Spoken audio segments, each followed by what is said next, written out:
is Lydia from the Milndavie Pottery in Strathblane, Scotland, and this video is about our clay at home scheme.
After it's been in the kiln, it's called bisque. This is bisque, and you should dust it before you glaze it. If you use any water, you can, but be very careful to make sure that it dries properly, and actually it takes quite a while to dry on bisque.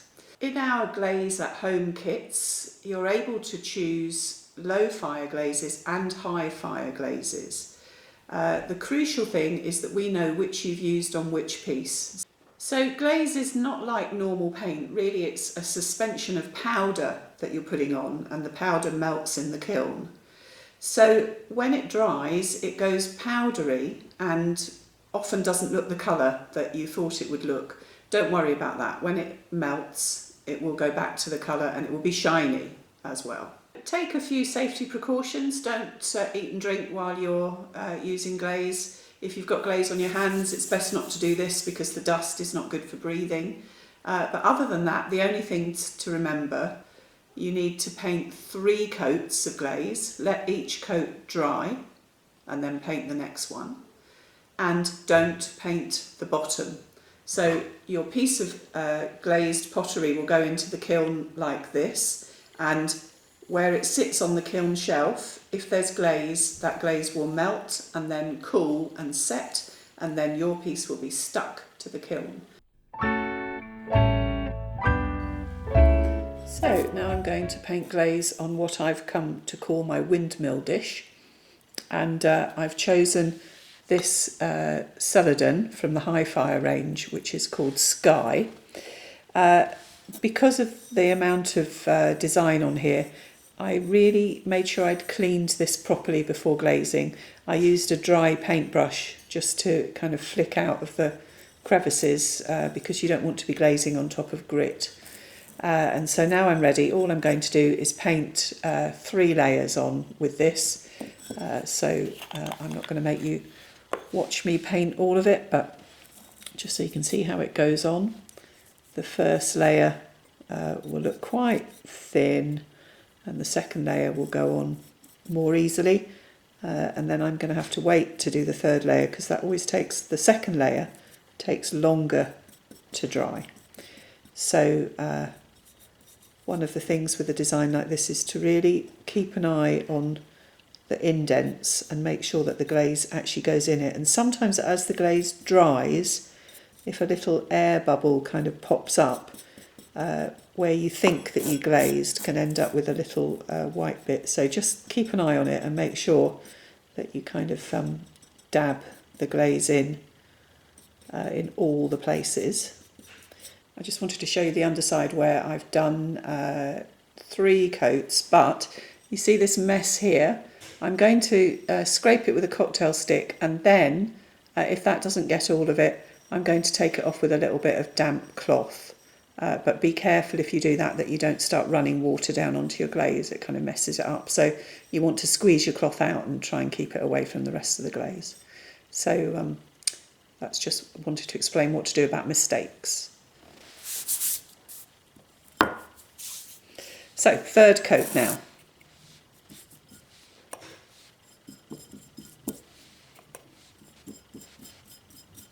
So I'll tidy that bit off the bottom, and then this will go in the kiln, and next time you see it, it will be all shiny. Very happy with this saucer. I love the way that the glaze has picked up the texture. Really hope you can see that on the video because I think it's really beautiful.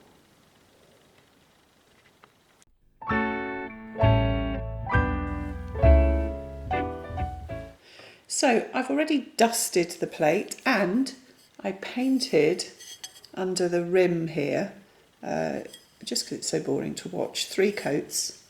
And now I'm going to continue with the lemon, that was that coat, and I'm also going to use pumpkin. So these 2 low fire glazes from the Teacher's Palette range are going to make it very bright. 3 coats, that's the crucial bit. That brush is too thin. I knew I didn't want my thickest brush. I'll try again. Yeah, that's much better. That was going to take forever with that really thin brush. But I might go to the thin brush when I come to the edges of my pattern. So here it is, almost dry. I'm pleased with it, but I've made a couple of tiny mistakes and I'm going to use a cocktail stick just to scratch off my mistakes. So I could, if I had a big mistake, I could use a damp cloth, but then you have to wait quite a while for your bisque to dry, whereas scratching off, that works fine. So it wasn't much mistakes, but I just wanted to show you what you do if you do make a mistake. And now I'm going to fill in my gaps with lemon glaze.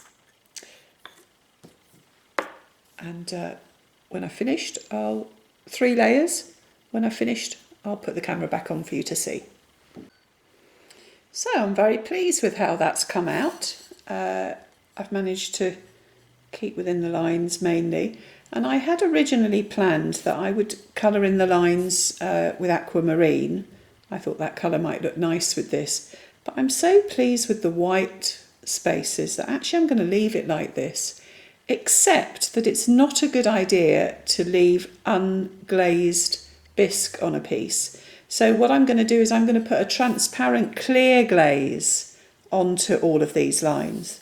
Now, if you're doing glazing at home and you would like us to add a transparent clear glaze to any unpainted bits, just ask us to do that before we put it in the kiln. That will be fine.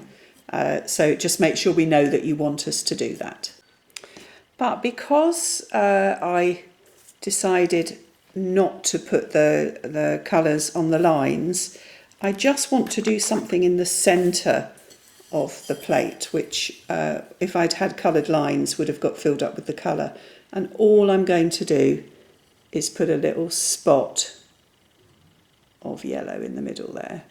And when that's dry, I'll cover it with a second coat, might even do a third coat, and that will just, to my mind, finish it off. I've started calling it my stained glass window plate.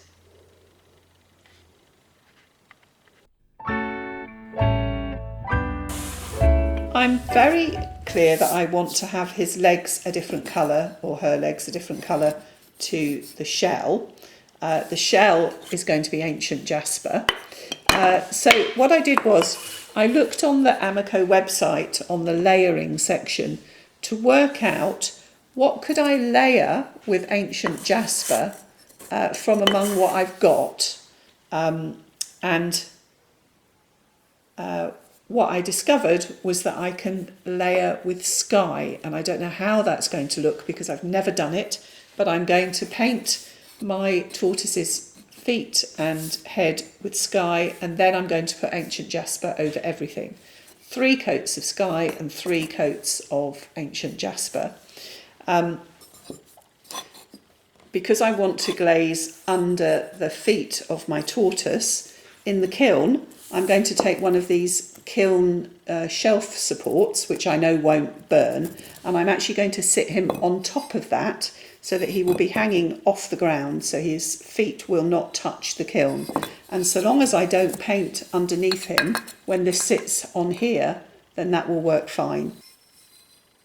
I don't know whether you can see, that where I've stuck his feet on, it's a bit cracked. It's not, I don't think it's a very good seal.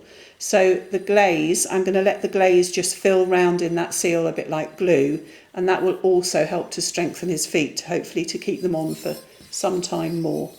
So I'm going to paint his feet with the sky blue, and then I'm going to paint all of him with ancient jasper. Everything 3 coats.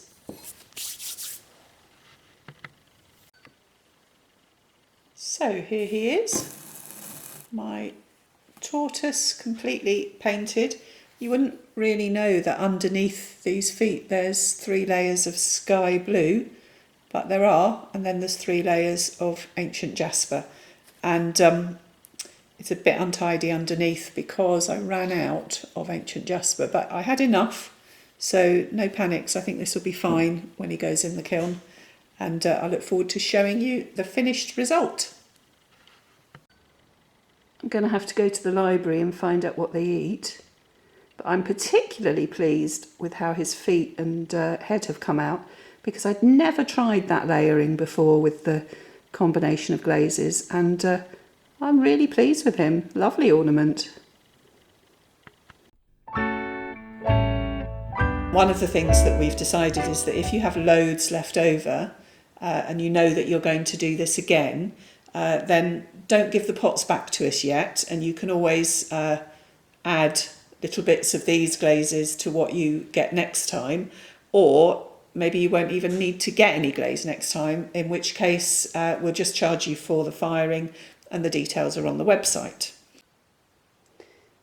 So here's everything I made with our clay pack, and by the magic of editing, here's what happened after 24 hours in the kiln.